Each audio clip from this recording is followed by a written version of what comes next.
Lacrosse, what you call it, and what we call it is Kachikwa'e, which means they bump hips. There could have been at one time anywhere from 500 to 1,000 men on one side playing. And the length of the field anywhere from 80, 100 yards to 4 miles, 5 miles, whatever the tournament area may be. We used it for tournaments to raise the hearts of our people, to bring great life to our children, to entertain, and playing in front of nations of people. This is a tradition. This is the sport that's played when someone is sick. This is a communication with the great Creator, to present to the Creator that we have not forgotten the gifts of good life, of strength, of ability. There's a lot of fantasy and there's a lot of imagination in the Indian game.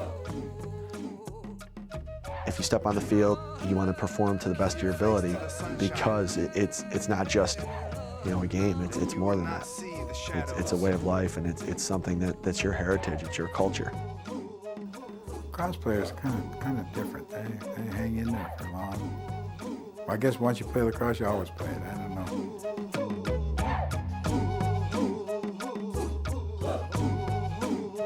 It doesn't matter if you're from Onondaga, from Baltimore, from Long Island. To me, I see it as a brotherhood of lacrosse players. That's the connection. The game itself connects everybody. There's a lot of power there in that lacrosse game.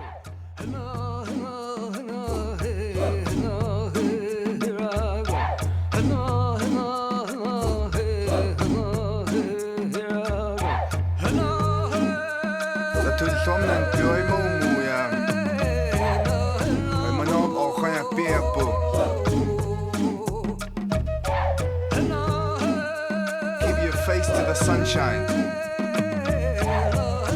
and you will not see the shadows.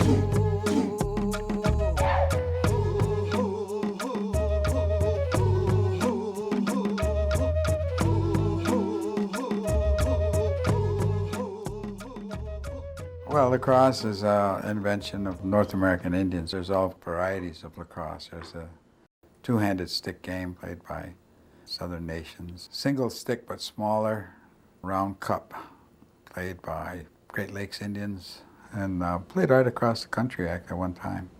But the long stick game, stick that we know today, that's Iroquois. And the origin of that is here.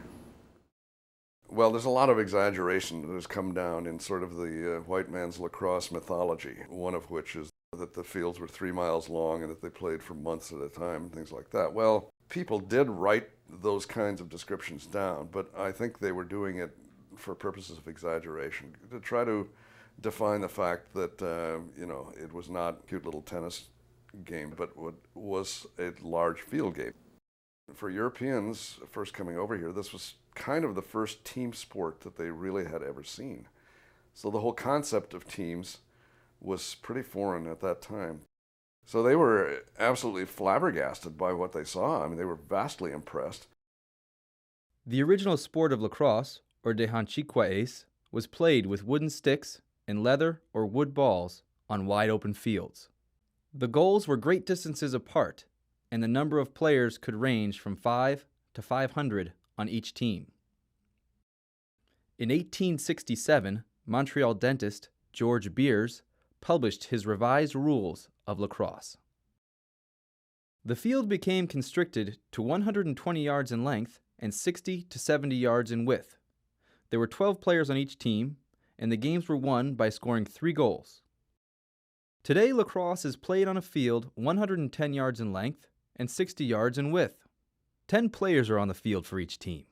There are 3 offensive attackmen who use sticks ranging from 40 to 42 inches in length, 3 midfielders who use the same size sticks as the attack, 3 defensemen who have sticks that range from 60 to 72 inches, and a goalie who uses an oversized stick head to save shots that reach speeds over 100 miles per hour.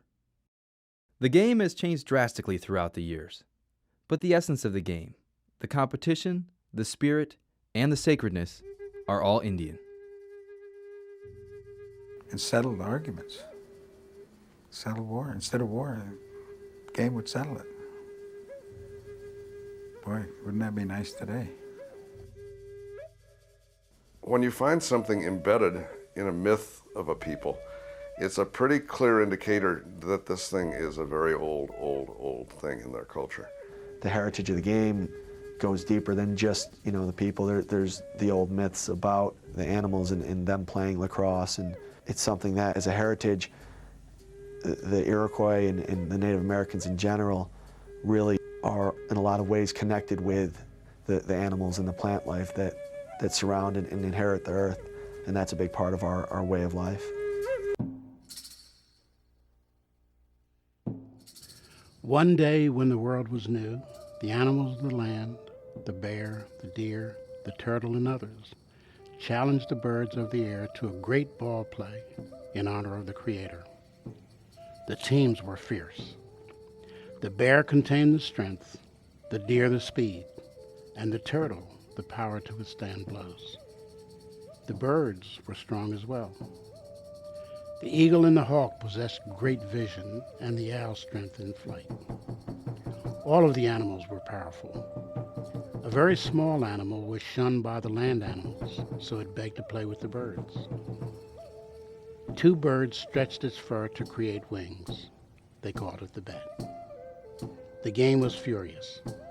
The animals controlled the ground game, while the birds passed through the air in trees. Close to defeat, the birds passed quickly in desperation. As the ball was about to hit the ground and be lost to the animals, the bat swooped down and snatched it from the bear's grasp. The bat, with his unique flying ability, dodged and darted past the animals to score. The birds won. The game was good. The Creator was happy. One of the things that the Iroquois like to believe is that you can call upon, animals for different types of strength. If you need strength, call upon the bear, or if you need speed, call upon the deer, or if you need, vision, call upon the eagle for help. The mystique is always there. I mean, it's a native game, and that mystique is always there. Lacrosse is first a medicine game. That's why we call it the Creator's game. A game that was given to us to help people. If, say, someone in the tribe was either feeling ill or was injured or was sick, you could call on a medicine game. And what would happen is you'd play the game and hopefully play the game well enough that it would please the Creator, and in turn he would help heal that person. It doesn't matter how many are on a side, and it doesn't matter who wins. It's pretty much because they're playing for the Creator. It's the efficacy of the game is in the performance of it, and not in winning anything. It's a religious ceremony. It's very serious. And you play the game with no anger. It doesn't matter if you get hit, you get hurt. A lot of people are bleeding and everything. It's fun. You play hard. You don't dog it. Around the fire, before the game, the men put their sticks down in a circle all around. I've looked at the sticks during that and after, and they picked them up. I'll bet you they're using sticks that could be 50, 60, 70 years old. The players immediately become the ones that execute the game, but the development of it and all the ritual and all of the prayers and everything that goes has to be a composite of the whole community. The players are organized according to their clans. Certain clans play on one side, certain clans on the other. Played against my grandson because they're a different clan. It connects everybody, the whole community, everybody involved. It's a good feeling, very good feeling. And reinforces the process that we have for one another, looking out for one another. It's a Thanksgiving and appreciation for a great sport, and really, in that context, not really a sport.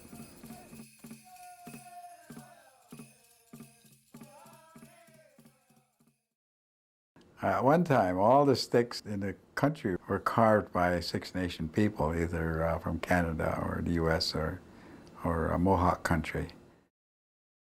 When the game was invented, those were the traditional sticks. And to keep the game rooted in that type of heritage, we like to still use those sticks. There's a certain nostalgia, I know, on the part of older players who had wooden sticks. It's just not a mass-produced thing, but it's something that has real character. Certainly why Indian lacrosse players who are well-known players are buried with their sticks. They're not buried with aluminum and plastic. They're buried with a piece of hickory that they've held in their hands over the years and played some wonderful sport with.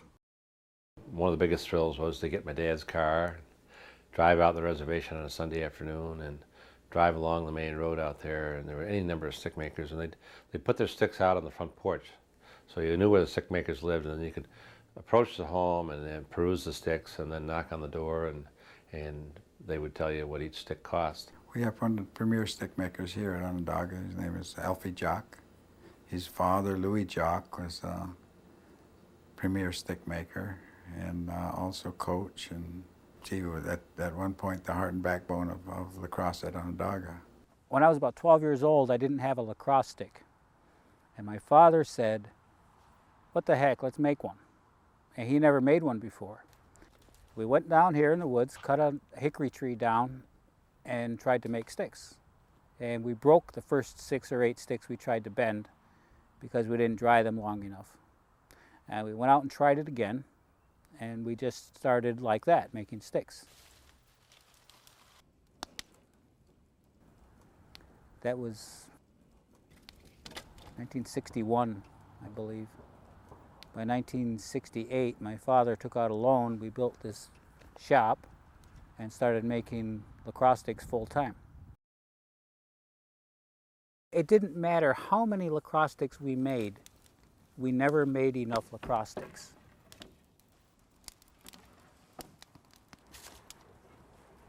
We made 11,500 a couple years in a row, and we probably could have made and sold 15 or 16,000.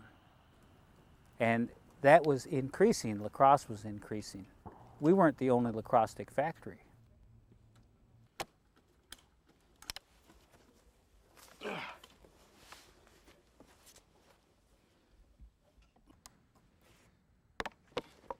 Hickory is supposed to use for tools or weapons, something functional. Because of its great strength and flexibility, there's power in that tree. There's power in that wood. And that you transfer to your stick. That stick transfers to you that power, if you know how to use it.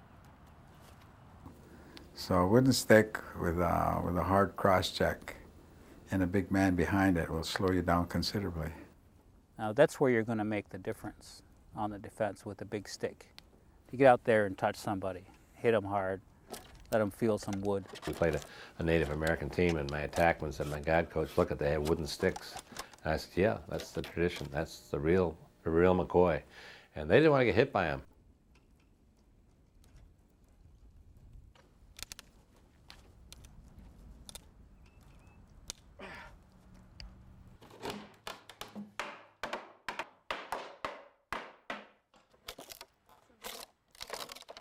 For me, carving lacrosse sticks, carving anything, it's like therapy. It calms me down.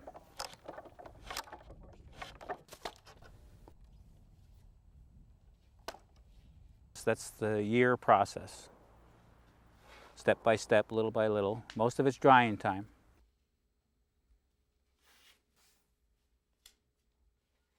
Jacques sticks are rarely played with anymore. They're desired and they're sought after, and they're hung on the wall by somebody who loves the game. Here I am and other stick makers who are still making sticks. It's almost like they've already written off wooden sticks, as if they do not exist anymore, and people won't be making them anymore. And here I am, I'm making them, but they're buying something that they're going to hang on the wall. An antique, a relic of the past.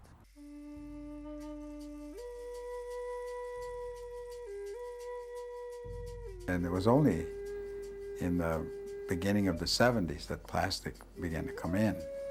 So now we have some generations of lacrosse players who've never seen a wooden stick, much less played with it.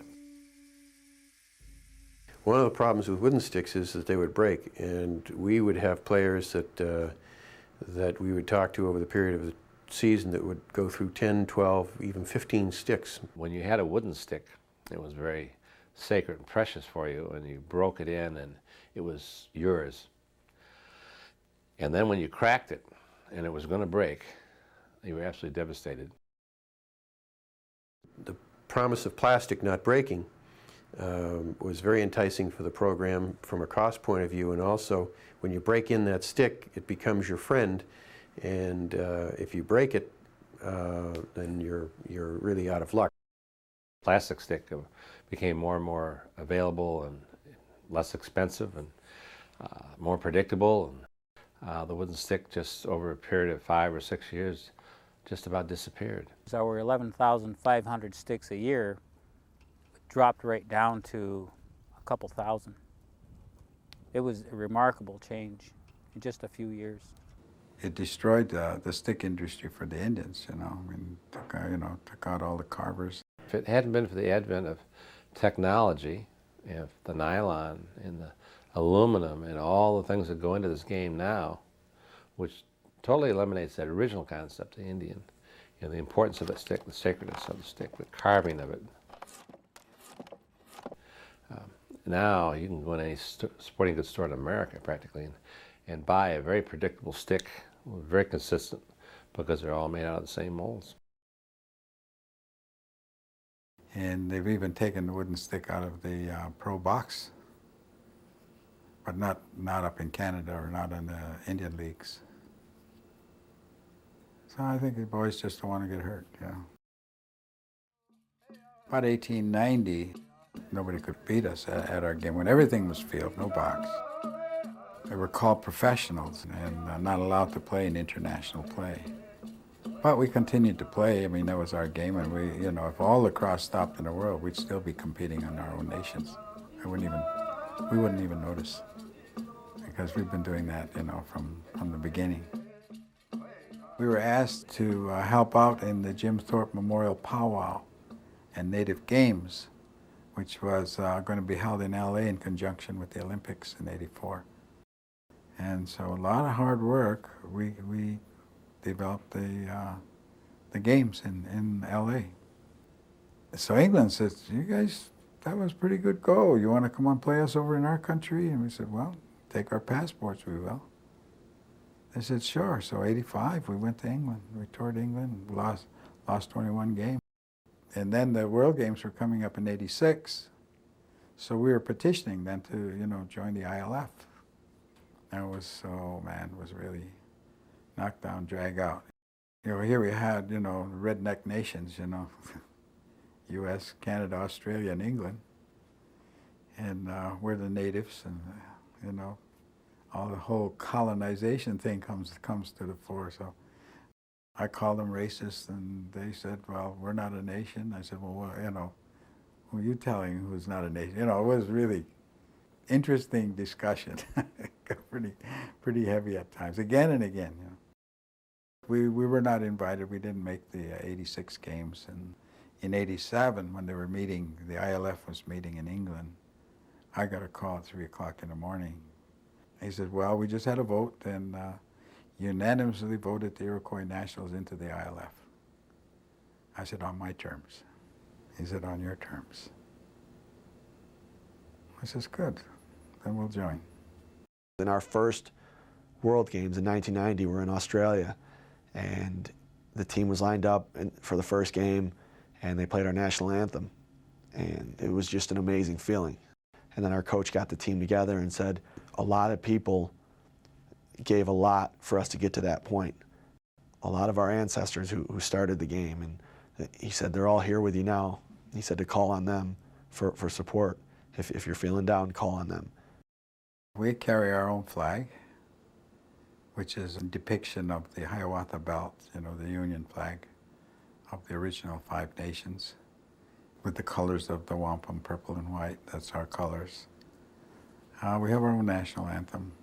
And, well, we've been a nation a lot longer than the U.S.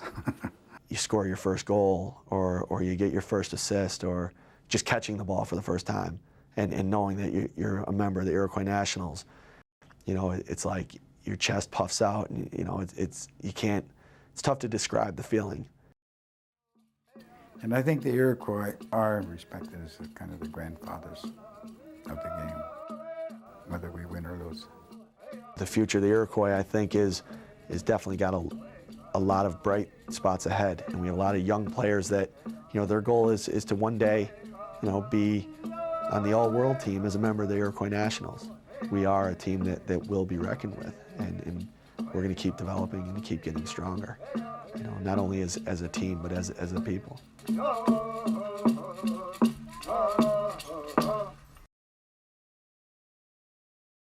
Lacrosse is going to be a big-time sport. It's got all the elements.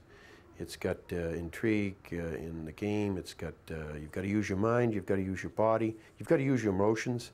It's everything all wrapped up into one. It's a lot of fun for kids. I think every kid that picks up a stick should understand why and where it came from. But I think the 21st century technology has really taken some of the religion and the importance of what we understand as the Native American game away. The connection between the origin and today is directly right here, right now. I would say lacrosse may be the first real team sport in the world.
Give your face to the sunshine,